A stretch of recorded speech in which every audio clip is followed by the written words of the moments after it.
Salut tout le monde et bienvenue dans ce nouveau numéro de J'ai vu ça au cinéma. Plus exactement ici, je suis au Festival du film court de Brest, Festival européen du film court de Brest. Et donc je viens de finir de voir tous les films de la compétition internationale. 33 films en tout, donc pour l'instant en 3 jours. Et je vais vous donner un petit avis là-dessus. Bien entendu, c'est pour le fait que je n'ai pas fait beaucoup de vidéos depuis un petit moment et que ça me donne toujours une occasion de ne pas faire la vidéo sur Mad Max. Désolé, je suis toujours en retard.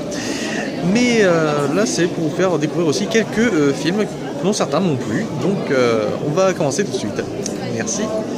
Alors, on commence avec... Il y a cette compétition, cette partie qui joue donc sur 33 films, 33 courts, qui vont en gros de 5 minutes à une demi-heure. Le premier s'appelle Picnic, c'est un film croate de Jure Pavlovic qui dure 13 minutes, sorti en 2015. C'est l'histoire d'un jeune homme qui rend visite à son père en prison. Je l'ai trouvé moyen, donc on peut noter de 0 à 4. En donné que 0 c'est je n'aime pas du tout et 4 j'adore, moi je l'ai noté 2, indifférent. Ensuite, Triux Madaris, qui est lituanien-suédois, de Karolis Kopinis. Ça veut dire le chahuteur. C'est l'histoire d'un directeur d'école qui va passer bientôt un test et essaie de mettre son école en valeur pour récupérer des subventions. Ça rappelle des choses de chez nous. Là aussi, j'ai mis un 2. Il est sympathique, il y a quelques gags, mais pas extraordinaire. Archipel, Granit dénudé de Daphné Eretaki, France-Grèce, 25 minutes et 15 secondes, de 2014. Celui-là, c'est un documentaire sur la jeunesse grecque, après donc l'effondrement de l'économie, leur désillusion. C'est pas super fouillé, c'est pas énorme, c'est pas très chouette. Ensuite, Mario Ye Gledal Morge Zlajul Nimi Okmi. Film slovénien-croate, comme vous avez pu l'entendre, de Svetlana Dramjlik. Excusez-moi encore. 12 minutes et 9 secondes. C'est un drame sur un ouvrier qui quitte son boulot pour retrouver sa femme. En fait, il se prend une journée de congé sans avertir qui que ce soit. Pas très bon. Donc, dernier film de cette première partie de la compétition, donc Coach de Ben Adler, un film français de 14 minutes 16 secondes, sorti en 2014. Là, c'est un film qui parle d'un jeune supporter anglais de foot qui arrive au Stade de France, qui part pour le Stade de France avec son père, et qui montre toutes les qualités d'un jeune homme qui aimerait être encore plus hooligan qu'il ne l'est déjà. Quand il va rencontrer de vrais hooligans, ça va être la confrontation. Est-ce qu'il va être avec son père, qui lui est raisonnable, ou est-ce qu'il va être avec les hooligans qui, eux, sont pleins de bière? Le film est plutôt bon, donc celui-là, je lui ai mis un 3, j'aime bien. Donc intéressant, il vaut le coup. Ensuite, deuxième partie de la compétition. Saalistajat de Annalina Auru, un film finlandais de 30 minutes. Alors, je vérifie parce que là, je revérifie ce que c'est. Ça parle européenne. Voilà. Donc c'est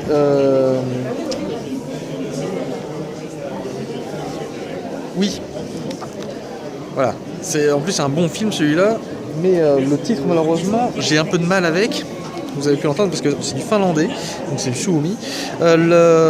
L'histoire, c'est l'histoire d'un complot de femmes en Finlande pour que les hommes ne fassent pas de tuerie. Et elle couche avec eux, par pitié, en faisant croire qu'elles ont été séduites, tout ça.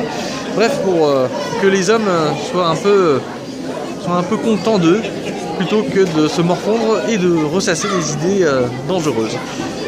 Lui, je lui ai mis un 4 parce que c'est une très bonne idée à la base. Donc voilà. Ensuite, Eternite de Giovanni Aloi, qui est un film français de 14 minutes et 20 secondes de 2015. Excusez-moi, là il y a les enfants qui passent. Celui-là il est pas extraordinaire, hein. Il était pas très bon celui-là. Dissonance de Till Novak, film allemand de 17 minutes et 5 secondes de 2015. C'est l'histoire d'un homme qui est un grand pianiste mais qui vit avec un syndrome de dissonance sphérique, ce qui fait qu'en fait il ne perçoit pas la réalité comme nous, il ne perçoit pas la réalité telle qu'elle est réellement, et c'est un bon film, celui-là je vous le conseille.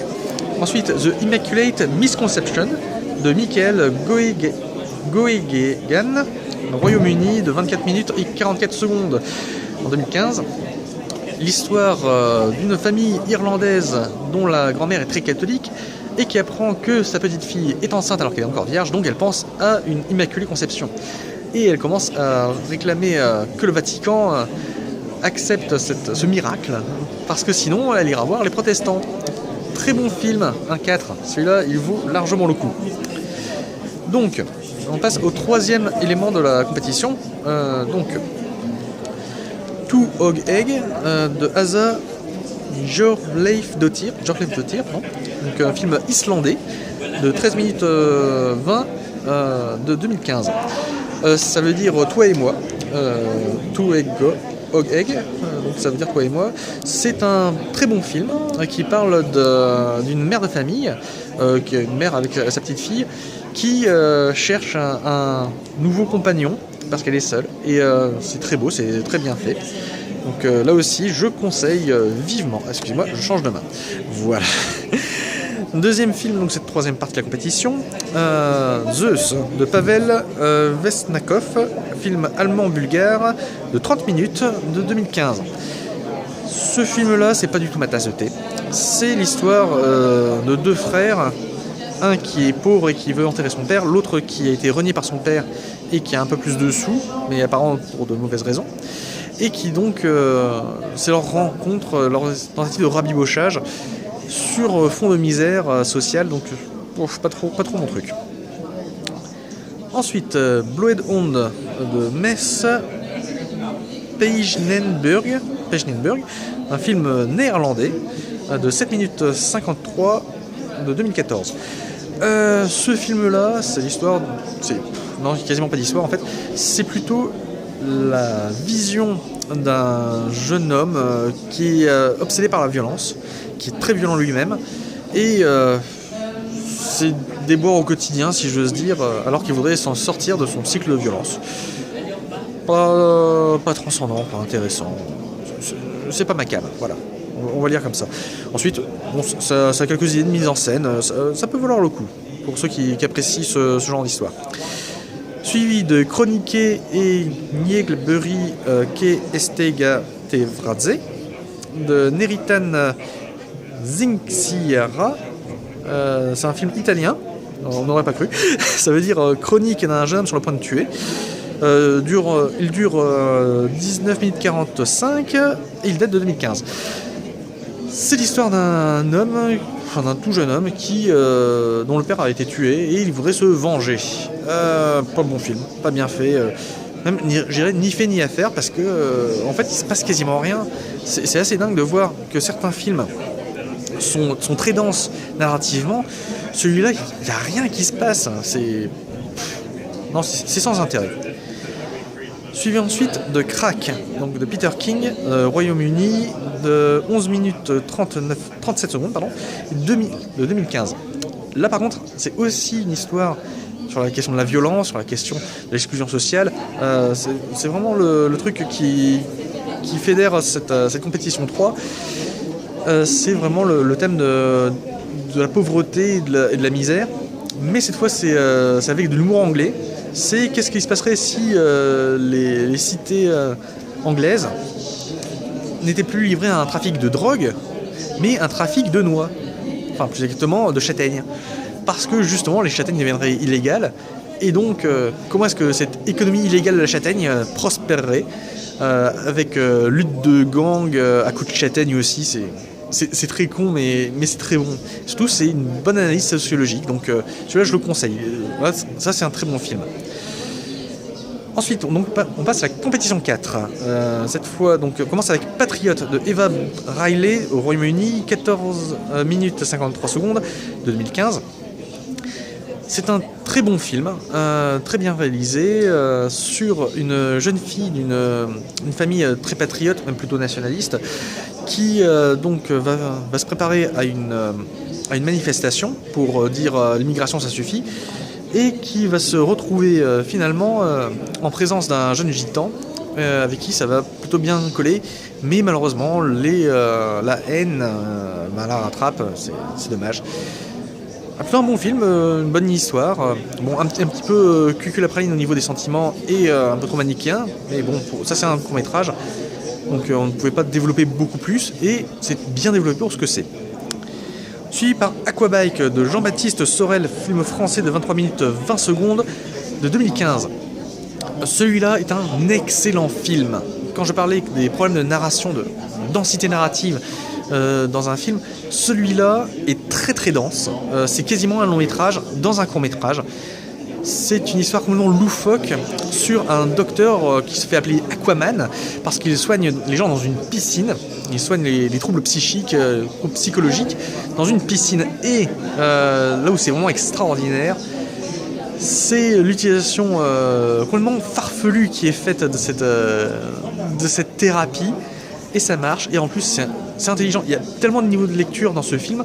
C'était mon coup de cœur, je pense le coup de cœur de cette compétition européenne. Donc suivi ensuite de Void de Milad Alami et Aigul Bakanova, film finlandais et danois, 17 minutes et 14 de 2014. Hop là, alors là par contre il faut que je revérifie pour de quoi ça parle, parce que là je ne suis pas sûr. Donc c'est compétition 4. Voilà, compétition 4, Void, oui. L'histoire dans un ferry qui relie le Danemark à la Finlande.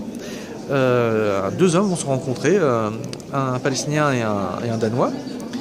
Et le Danois a une proposition malhonnête à faire aux Palestiniens. C'est un bon film, il y a pas mal de suspense, il y a pas mal de réflexions qui sont dedans, c'est pas mal. Donc oui, je peux le conseiller celui-là.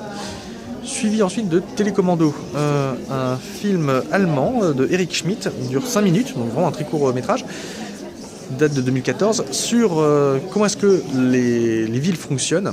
Eh bien c'est grâce à des fonctionnaires qui ont des télécommandes qui peuvent tout faire, y compris faire disparaître ou apparaître des signes, CYGNE évidemment, pas des signes SIGNE.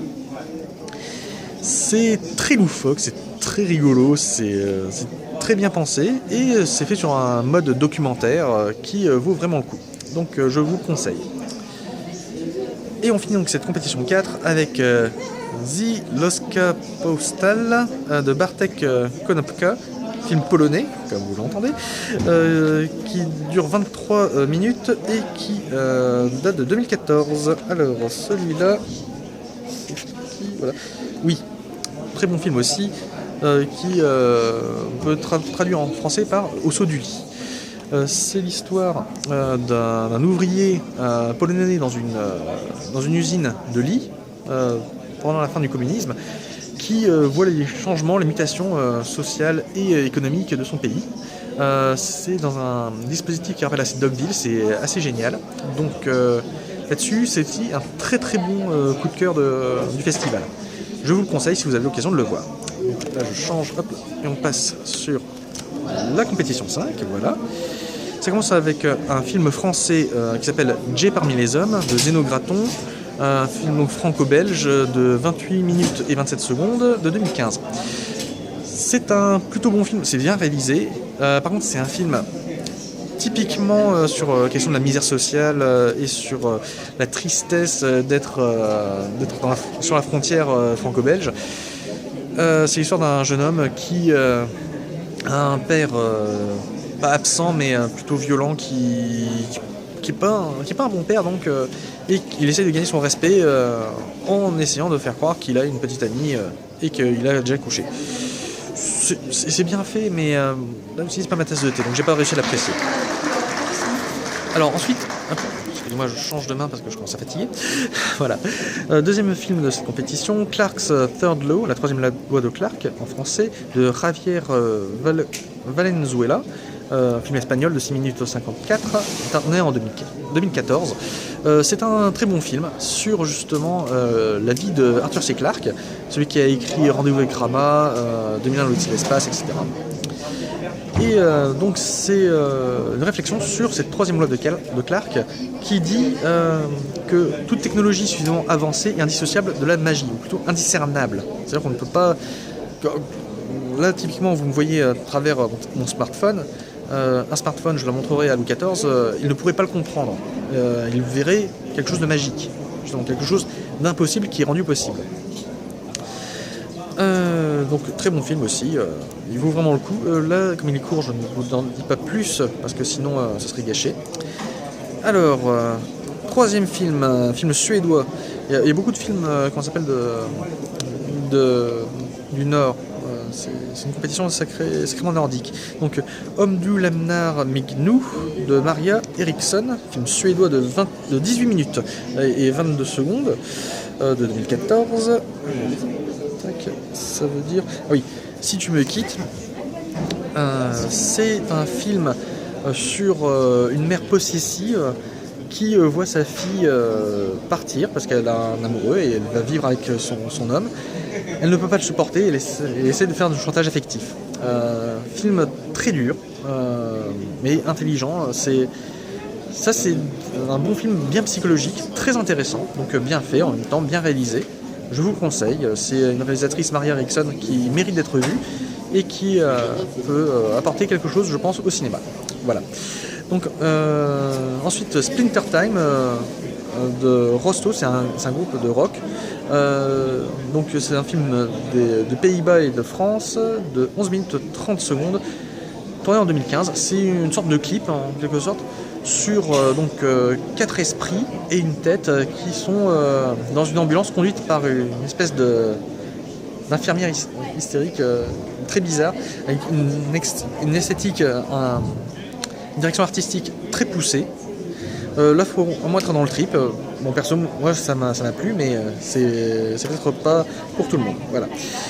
Donc, et on finit cette 5e compétition avec Ramona, un film de Andrei Cretulescu, film roumain, donc de 20 minutes et 40 secondes de 2015. C'est un ensemble de plans séquences très bien fait sur un personnage féminin qui va exécuter un contrat. Très bon, très bien fait. Donc ensuite, compétition 6. Une compétition en 4 films qui ont été très équilibrés. Dans le sens, pour tous, je leur ai mis un 3. Pardon. Pas pour tous, sauf pour le 3e. Donc, commençons déjà par le premier. Alles wird gut, tout ira bien, de Patrick Vollrath, film autrichien-allemand de 30 minutes, de 2015, sur un père qui reçoit la garde de sa fille pour une journée et qui essaye de s'enfuir avec. Donc, film plutôt bien fait. C'est pas ma cam, mais le film était bon, donc je lui ai mis un 3. Tissit de Timu Niki, en Finlande, ça veut dire nichon. Donc ça dure 16 minutes 36 et c'est tourné en 2015. C'est l'histoire d'une caissière qui a une petite poitrine et qui pense qu'elle aura une meilleure vie si elle a une grosse poitrine. Déconvenus et tristesse seront finalement au rendez-vous, comme on pouvait s'en douter. Très bon film. Donc là aussi je le conseille. Respite de Adriano Cirulli, donc Royaume-Uni, Italie, de 20 minutes 11 secondes en 2015. Ce film-là m'a laissé indifférent, complètement. Je pourrais même pas vous le résumer dans le sens où je l'ai vu sans le voir. C'était en gros l'histoire d'un homme qui a une vie rangée dans sa voiture. Non, il n'y a pas d'histoire véritablement. C'est un style sans intérêt. In Atas de Mircea Bobina, film allemand, moldave et roumain de 17 minutes et 58 secondes, 2015. Alors, ici, il faut que je revérifie de quoi ça parle. Voilà, In the Sidecar, donc dans le sidecar, c'est la traduction qu'on peut faire. C'est un film sur les Moldaves qui sont revenus de la guerre d'Afghanistan, donc de 79 à 89, guerre soviétique, et qui a été atteint du syndrome de stress post-traumatique. Un bon film avec beaucoup de façons de réaliser différentes dans un seul film. C'est assez à tiroir, c'est assez labyrinthique, ça vaut le coup. Mais ensuite, faut accrocher au dispositif du film. Ensuite, compétition 7, donc Boogaloo et Graham de Michael Lennox, film anglais de 14 minutes, tourné en 2014. L'histoire de deux garçons qui reçoivent des poussins un jour, et donc ils s'occupent de leurs animaux, alors que la mère ne supporte pas ces poulets-là et que leur père est un petit peu trop flexible. Donc c'est plutôt un bon film, moi j'ai bien apprécié. Alors, Az El Menetel de Barnabas Todt, un film hongrois de 11 minutes 46 2015. C'est un petit peu comme The Immaculate Misconception. C'est un film sur justement une vierge qui se retrouve enceinte, sauf que là elle va avorter. Et c'est tout le combat du fœtus pour ne pas être avorté. Très bien fait, très bien réalisé. Une bonne question en même temps qui est donnée là-dedans.